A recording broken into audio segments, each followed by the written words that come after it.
Should the Arizona Cardinals bring in Christian Kirk or Joey Bosa and sign him as a free agent? Absolutely not. Let's discuss.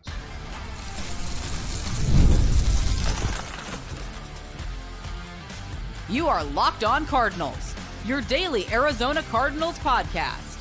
Part of the Locked On Podcast Network, your team every day.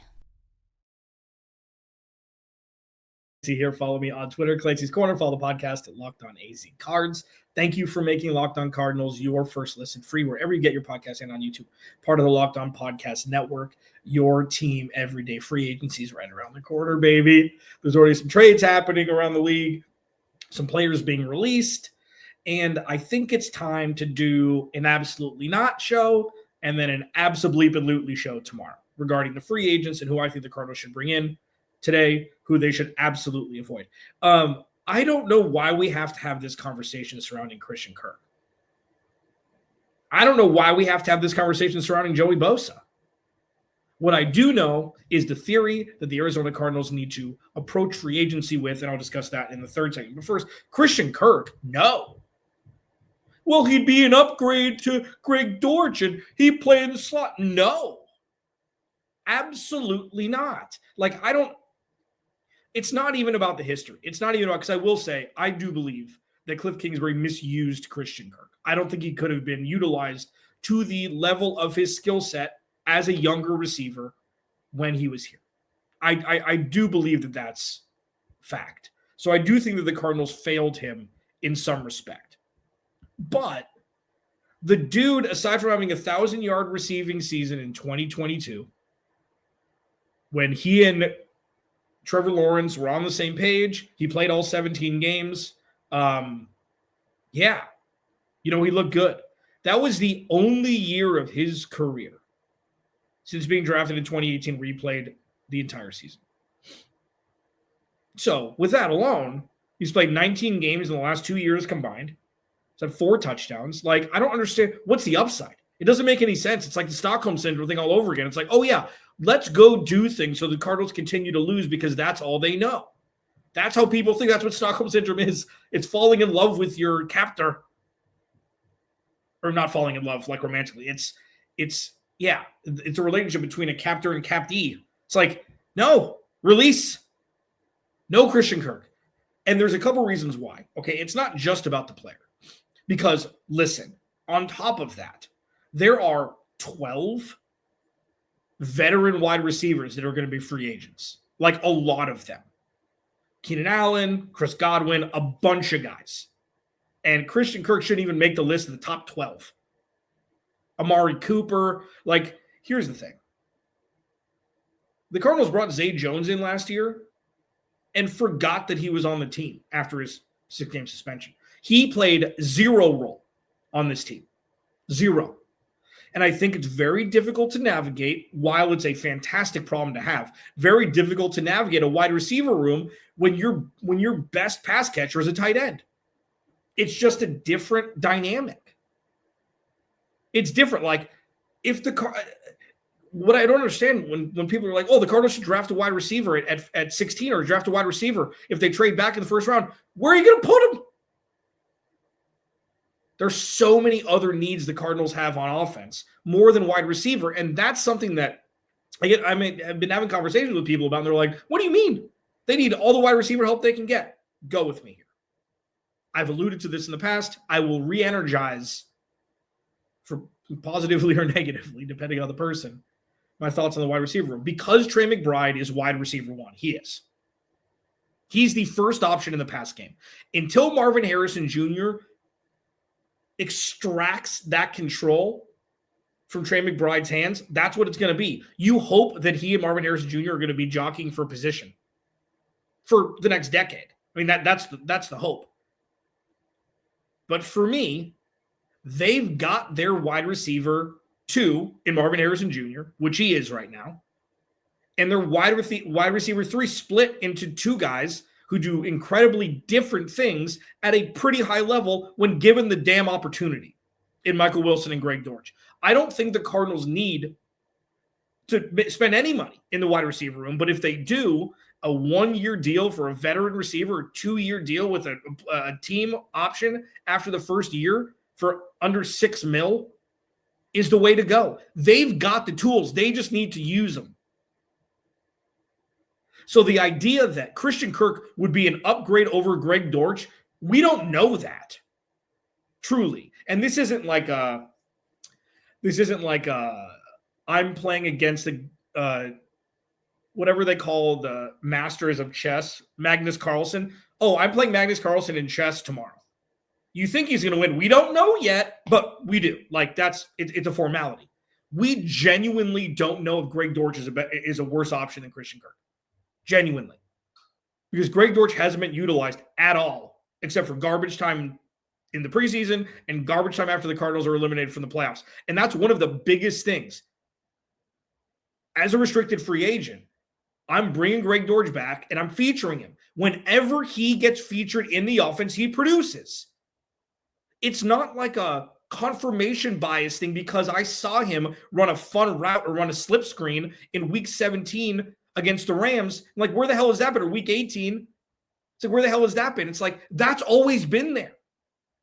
I think it was a touchdown, a ridiculous catch and run, large chunk. It was a short pass and then a chunk run where he was, running around the entire, I think it was the Bears defense 2 years ago or the Eagles. I think it was the Bears where he scored a touchdown. It's like, get the dude involved. You've got your slot receiver already. You've got him. Use him.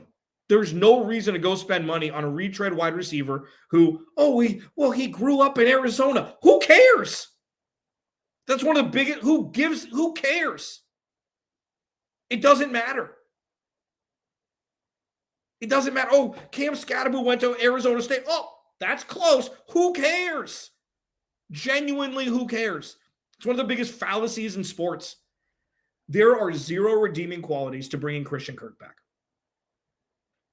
Zero. He and Kyler Murray kind of had a thing for like 10 minutes. It was the Tampa Bay game in 2020, I think. I'm trying to put on my Sean McVay hat here. Where Christian Kirk scored a couple touchdowns, and then there was the iconic one that everybody remembers was he beat the safety up the seam against the Cowboys, where Kyler Murray had like 9 completions, and the Cardinals won that game on the road. Like, this isn't like, Matt Ryan and Julio Jones or Aaron Rodgers and Devontae Adams or, it's not like this thing that people like put on a pedestal. They weren't that great together anyways. So I don't understand it. Oh, let's bring him back. He grew up in Arizona. Who cares? Locked On Cardinals, your team every day. Joey Bosa. Absolutely not. Next. This episode of Locked On Cardinals is brought to you by our friends over at Chewy. You've probably heard of Chewy. They really do have everything you need to keep your pet happy and healthy. Whether you're shopping for food, treats, or even pet health care, Chewy makes it fast, easy, and affordable. With over 100,000 products from all your favorite brands, Chewy has everything your pet needs, from food and treats to toys, beds, and grooming. And it's not just for dogs and cats. They've got supplies for birds, fish, reptiles, and small pets too. Chewy also makes it easy to manage your pet's health with prescriptions, telehealth, vet visits, and even in-person vet clinics rolling out nationwide.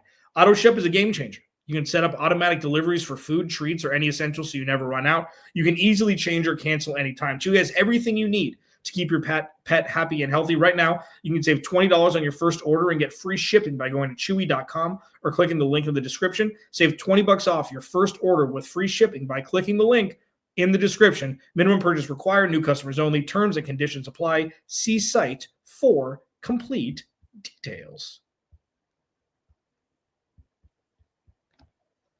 And I'm not going to the moon here over what's set to be a wide receiver 3+ or wide receiver 2- for the rest of his career. Like, it's not that big of a deal. It's the complete thought process of what? Why? It makes no sense.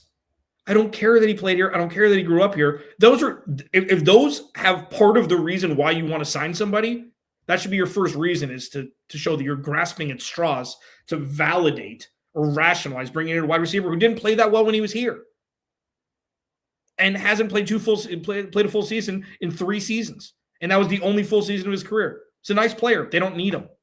You can find talent elsewhere that would benefit this team a lot more. Joey Bosa, absolutely not. 29. I thought he's sneaky young. Like, I thought he was older, but he's not. For pass rusher years, unless your name is Von Miller, 29 is a little bit on the, wily vet side, if you can call it that. So he's played since 2016, 3 full seasons. He played 14 games last year, 9 games the year before that, and 5 games the year before that. He's had 14 total sacks in the last 3 seasons. Absolutely not. And I'm not saying they would. I'm just, putting the stamp here that this is no longer the past regime. I'm sure he's going to go to, San Francisco and play for $1 and play with his brother. It would make the most sense, unless he ends up in like Pittsburgh or, Baltimore, or wherever the veteran pass rushers and veteran defensive players go to, re-energize their career. Not thinking he would look anywhere in the state of Arizona to play football, but absolutely not. And he's more of like the personification of what the Cardinals should be looking for to avoid.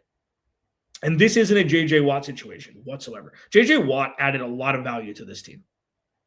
He added a lot of value to this team. J.J. Watt is very different from many/most professional athletes in general. He's affable. Like, he's just a good dude who happens to be really good at football, And he was an absolute terror for the large portion of his career. And then he's also having Zaven Collins roll down a fairway on the first fairway during his rookie season because he didn't bring them breakfast sandwiches. Like, that balance isn't always there. So Joey Bosa, absolutely not. And it's crazy because we're talking about, and I was talking about, Josh Sweat, who's only 2 years younger than Joey Bosa, yesterday, about how the Cardinals should sign Joey. Josh Sweat. This is how fine a line is for pass rushers.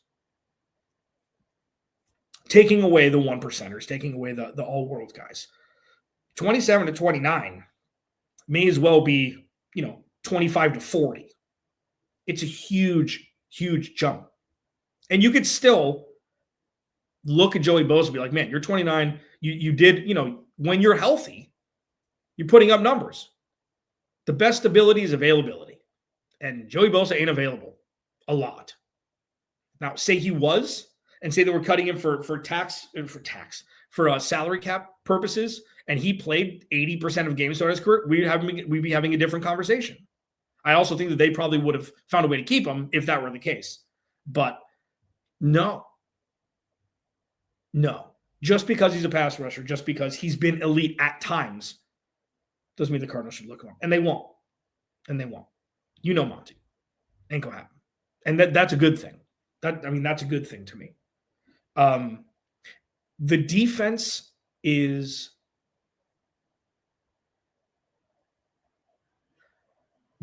close, as I said, and I've said.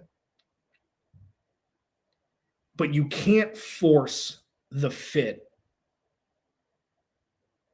just because somebody was really good when they are healthy, and they haven't been. I think he made a Pro Bowl last year, too, with 5 sacks, which is weird. But it did take me a minute. I tweeted out. I was like, no, but yes, but no, but yes, but no, but yes, but no. Because the Cardinals desperately need pass rush help. That's obvious. And that, I think, I'm the most fascinated with that. How many moves will be made before the draft? What positions will get a check mark next to them? Like, okay, you've got your veteran star there. It doesn't even need to be a star. Your veteran above average player there and there.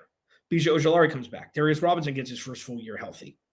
Dante Still's here. Bilal Nichols and Justin Jones, if they're retained. One of them or both of them.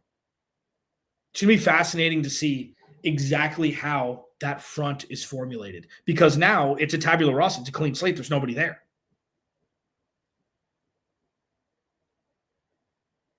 So while the idea of bringing in a veteran pass rusher is something the Cardinals should do, this is just the tip of the iceberg. This is the beginning. I have a feeling this free agency is going to be bananas. It's going to be bonkers. And it's putting into perspective for those who thought the Cardinals punted on the offseason last year. You can't just make free agents appear. Couple that with free agents are free agents for a reason. Injury. They make too much money for the production that they're not producing at. Character issues, locker room issues. Very rarely does a player hit free agency who was an all-world and who everybody loves and, who lived up to their contract.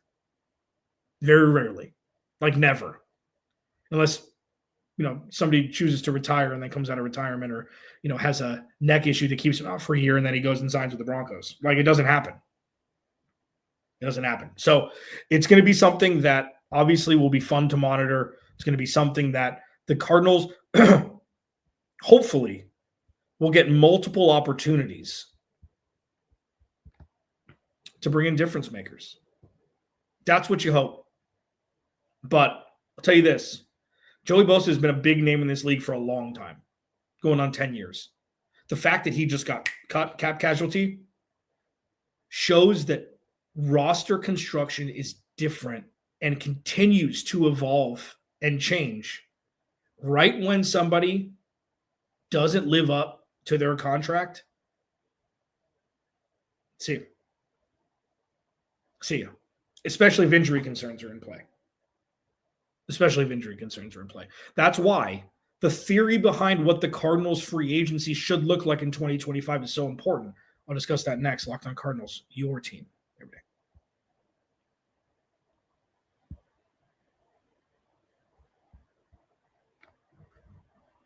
We're so close.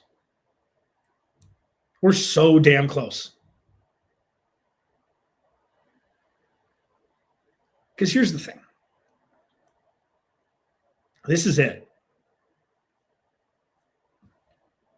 This is it. This is the year where they're going to win the Super Bowl. No. This is the year where most, if not all questions get answered. The lingering ones over the last couple seasons, directly correlated to player personnel, namely Kyler Murray. This is it. There isn't a next season if the 2025 season goes poorly. Pretty sure that'll be the case. That's not to say it will. That's not to say it won't. But that's it. So, with that, this is the last free agency cycle to set this team up for success to make a deep run. And listen, I've had a journey on this damn show. I used to be looked at as a negative guy because I would just say things that were true that people didn't want to acknowledge. And then people caught up and they're like, oh, yeah, you're right about Cliff Kingsbury the whole time. Interesting. And then now I'm getting crap for being too positive. Oh, the Cardinals aren't that close. It's like, what do you want? So we just to react to things that already happened? Like, I don't get it. I just think the Cardinals are a lot closer than people think roster-wise. This was the plan the whole time. The expectations shifted. The goalposts shifted when the Cardinals went into their bye week on that winning streak where they had a chance to, win the NFC West, and then things crumbled, as we've grown accustomed to that happening, unfortunately. But they're close. And this is going to come down to Kyler Murray elevating that offense for 17 weeks. So the theory behind free agency for me is no more future pacing hopes. And what I mean by that is not just because that's what we've experienced pretty much since Kyler Murray tore his ACL. But this team doesn't need youth. That's all it has. Aside from, the leaders like James Conner and Budda Baker, who still are not 30. This team is so young. It just needs a couple of bruisers who have been around the block, who have been fringe Pro Bowl players, who have produced and produced at a high level, and who are dependable to play. That's it. Monty Ossenfort has to absolutely ace this free agent cycle and draft. They don't need to get younger. That's why I'm so open to the idea of just do whatever to make this roster better for the next 3 or 4 years. That's all you can do in the NFL. You can't this roster is going to be great for 10 years. No, it's not how it works. Contracts happen. Garrett Williams is going to need to get paid after Trey McBride gets paid. And then Kyler Murray is going to, after this year, there's going to be conversations about an extension or restructuring, adding more money. It's what happens. Paris Johnson Jr. is going into year 3. So 2 years from now, you're going to be talking about paying him a lot of money. So it's not about, forever success. No, it's about the next 4 years. How you figure that out. So the theory behind free agency this year is go get your guys who are going to be able to produce from snap one on defense up front, who are going to be able to pressure the quarterback, whether it be collapsing the pocket from the interior or beating a tackle off the edge. So this defense can thrive at the level it is capable of when you actually have some sort of semblance of a pass rush and interior pressure. That's it. It's very simple. Go get 2 guys, go get 3 guys. Bring Kazir White back if you want or not. You're gonna have to replace him with somebody. Draft an offensive lineman, draft a pass rusher, draft a wide receiver in the later rounds if you want to take a flyer. This team is so close. It's one of those things where it's okay, working out. Oh, no, that's a bad example. Yeah, let's do that. Oh, yep. Working out, but I'm still eating a lot of bread, so my abs aren't coming through. I'm doing 1,000 sit-ups a day, and I'm not seeing it. Well, cut out bread. He cuts out bread. Oh, there's a 6-pack. That's kind of what it is with the Cardinals. It's just instead of omitting, it's adding. Just add the pieces, and you're set. They're doing everything right otherwise. The offense obviously needs to figure out the struggles. That's something we're going to talk about, with Kyler Murray throughout the year. If it's not going to work, if they move off, after this season, if they move off from him, I'll be the first one to say, yep, it's time. I don't think that he's the reason why they lose games at a percentage level enough to make it worrisome. I just don't. And yeah, I looky-loo a lot around the rest of the NFL to make that claim. But for free agency specifically, adding beaters on defense, adding the world beaters, the thumpers up front,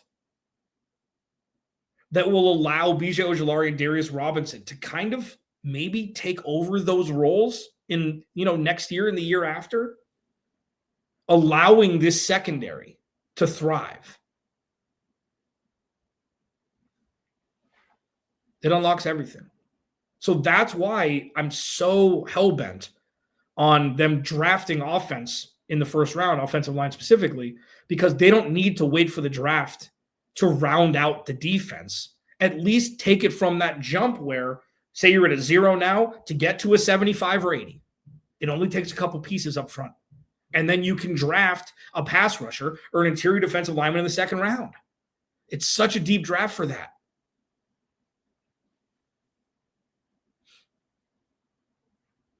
I don't know, man. I just think they're closer than people think. Not closer to winning a Super Bowl. I'm not an idiot. Pause. Everybody chuckles. Says, wish he knew what I thought about him.